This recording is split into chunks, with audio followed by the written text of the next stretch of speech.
Spoilers for Code Geass and Naruto. I thought about making a video on just the final chapter of AOT, but that wouldn't give the full picture and would skip many of the good elements that came before it. I'm starting at chapter 128, which would be episode 25 or 26 in the latest season. The latest episode is 24 at the time of writing this. If the anime changes the ending, I'll make a video on that too. I mostly want to focus on the major plot points and the action. Let's start with the plan. The team wants to protect the flying boat and the Azuma Bito, and buy time for the ship while not killing anyone. This is step 1 of my plot cycle, where the characters are given a challenge. Step 2 is the characters facing the challenge. They face this by pretending to be on the Jaegerists' side. Using what their enemies saw, Armin makes up the lie that the Cart Titan killed John and Onyakopon and is getting away.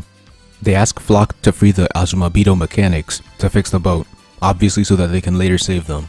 Here, Armin and Connie are in the middle of a mini-cycle, with their goal being to get rid of the explosives without killing anyone or raising suspicion.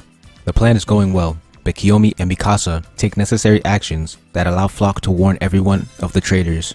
This is the turning point for both cycles. In the first cycle, Armin gets shot and Connie is about to be shot as well. The second enemy is about to detonate the explosives. The characters don't really want to kill each other, having been on the same side at one point, but Connie eventually shoots both enemies. Mikasa and Kiyomi starting the fight is its own mini-cycle. In the second cycle, the heroes eventually have to kill people as well. The armored and female titans show up and start killing. This promotes the theme that despite having pacifistic goals and approach, sometimes you have to make sacrifices. You can either sacrifice your life and keep your ideals, or sacrifice someone else's life to complete your own goal. Here, the character's choice shows that they value completing their goal and protecting their friends over keeping their ideals. This is a utilitarian view. So far so good. In chapter 129, another problem arises. We and the characters learn that it takes half a day to get the flying boat to work.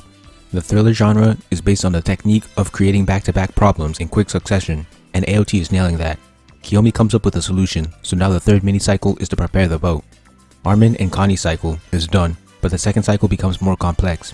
Instead of just fighting soldiers, Annie and Reiner now also have to protect the civilians. When the duo is about to be finished, Connie, Mikasa, and John all get the resolve to kill in order to save their friends. Falco also shifts into a Titan to help, and Gabby snipes Floch, turning around the desperate situation. Falco shifting was a Chekhov's gun that was set up before Eren activated the rumbling, so using it here to solve a problem was perfect. But what's even better is that this comes at a cost. Falco goes out of control as the Jaws Titan and starts attacking his allies, creating yet another problem. Magath quickly gets him out and most of the heroes depart on the boat, wrapping up the second and third cycles, and fourth if you want to count Falco. With all the original cycles completed in success, there arises a new one. Keith and Magath stay back to prevent the cruiser from chasing the ship. They successfully blow this up together, ending that cycle. The main cycle was to get resources, free people, and don't kill anyone. They succeed at the first two, but failed at the last. Under that cycle, there were 5 different mini-cycles. The explosives, fighting the Jaegerists, getting the boat, dealing with Falco, and exploding the cruiser. Like a good thriller, the mission got increasingly complicated as it continued. That ends chapter 129. I'm skipping the parts unrelated to the heroes. Armin and Annie's relationship was well written, but I mostly love how Armin has to cope with how necessary killing is despite being a pacifistic person. Annie wanting to quit is also good character development. A new problem arises when Floch shoots their flying boat. The engineers work to seal it, while a second problem arises. The Titans are approaching. Hanji decides to deal with it alone and solve for the others. Armin is promoted to commander, which continues the plot thread of him being a leader. Hanji stalls long enough for the plane to take off, but she dies in the process. This was also great. AOT shows its mastery of increasing complications, and 2 cycles going on at the same time made everything more dramatic. In chapter 133, Eren shows that he can't be talked out of this. This ensures that Armin won't be able to use any persuasive monologues like Naruto, and that they will actually have to kill him. Annie, Falco, and Gabby returning is set up. Falco being able to fly is briefly hinted at, but not enough. His name is a bird, his jaw titan had a beak, and the main support is that Zeke's spinal fluid passed some of the beast titan into him. If that's so, then why is he a bird and not a monkey? It doesn't add up. In 134, Eren shows that he can create Zeke's beast titan and that he's pretty unstoppable. At the end, the heroes show up and start their battle with Eren. We don't know what Eren as the super titan can do, so he has a grace period for showing off new abilities. In his first attack, he showed that he can create a titan shifter under his complete control, so when he creates titans to fight on his back, it's believable. He even summons the 9 titans from the past. At the start, Armin gets captured by a previous Cart Titan and is prevented from transforming. That's cycle 1. Pieck tries to blow up Eren's neck, but the Warhammer stops her before she can finish. That's cycle 2. The team is getting completely overwhelmed when Falco comes to save them with his flying jaw. Falco flying is a deus ex machina, but that's small in comparison to all the good that's been going on. I had worries going into round 2. They were completely outclassed in round 1, so my concern was how could they ever beat Eren. Eren was a little too OP, and I feared that a deus ex machina would be coming. The second round starts, and their goal is to free Armin.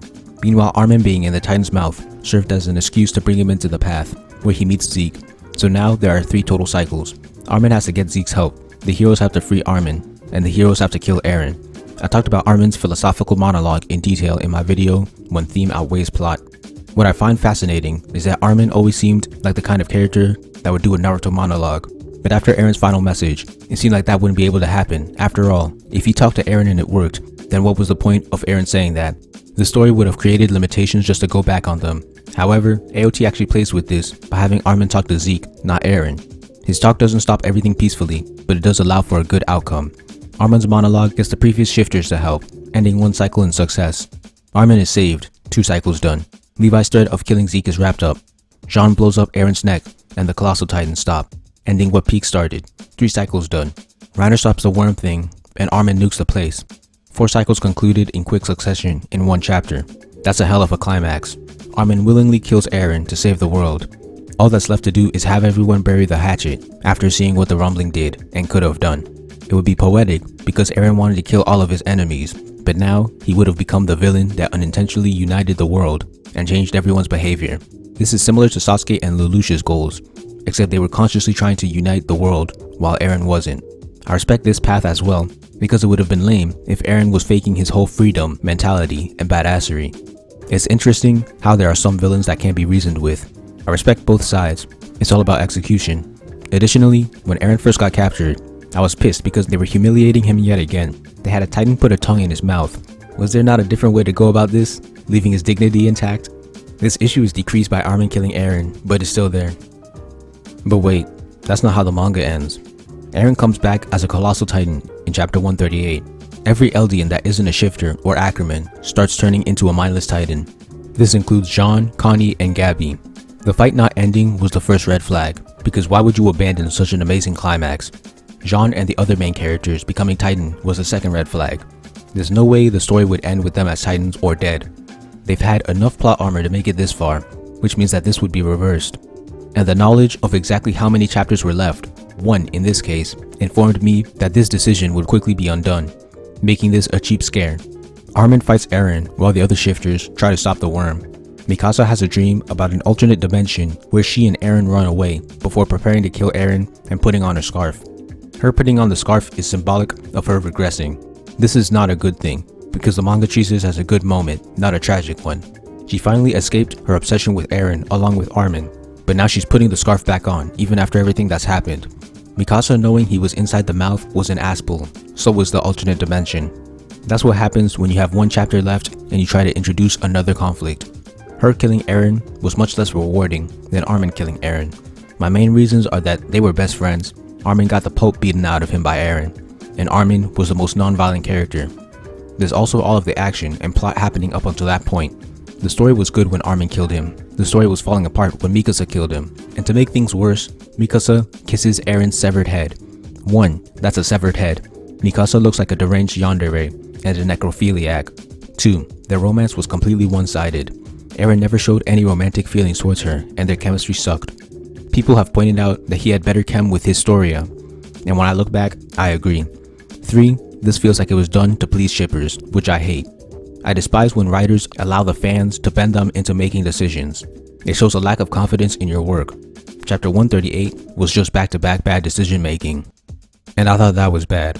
139 starts off doing the opposite of what I just praised him for, and making Eren like Lelouch. Eren planned this all along since he was a kid. This decreases the impact of everyone's efforts since it was all according to plan. This also means that Eren at his peak was simply faking. This is the first major blow to his character. The second blow is in regards to Mikasa. I feel secondhand embarrassment simply reading this.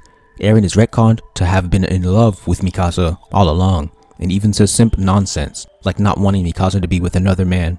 What the hell is this? It's character assassination. Then he goes on whining about how he doesn't want to die. Why didn't Armin remember? Because he had erased his memories. But guess what? After Eren's death, Everyone remembers this, and all titans from the world disappear. Let's start with the first part. In Geass, at least only 2 people were aware of Lelouch's sacrifice, but here, they make everyone aware, and he's looked at as a hero. Lelouch faced costs and was remembered as a cruel dictator. Eren tries to kill everyone and is remembered as a hero. That's nonsense. As I said, all of the titans are turned back into people, undoing the stake set up in the last chapter. As I said, it's a cheap scare. The characters can also see dead Survey Corps members for some reason. This is so corny. Mikasa also carried Eren's head and leaves with it, making her even creepier. But I'm not done. Remember how Titan Shifters only had a certain amount of years left to live after getting their powers, adding the cons to gaining such a strong power? That's removed when Eren dies. I understand the logic, and I'm fine with Titans disappearing. But the Titan Shifters being freed from the Curse 2 is too much of a happy ending for me, especially considering AOT's previous arcs. It's revealed that Historia's baby dad is not Eren, which further pleases the Mikasa shippers, because it was speculated that Historia's child was Eren's up until now. Most of the main characters are now peace ambassadors or something. Side note, it's crazy how Isayama pleases the Mikasa shippers, but has Historia marry and smash a nobody, while Reiner is alone and simping for her. The whole Mikasa and Bird thing is cringy. As a matter of fact, everything regarding Mikasa since 138 was a disaster. And to make matters even worse, there were extra pages added to show Shiganshina eventually getting bombed after many time skips. Then some kid finds a Titan tree, implying that the story will just repeat itself.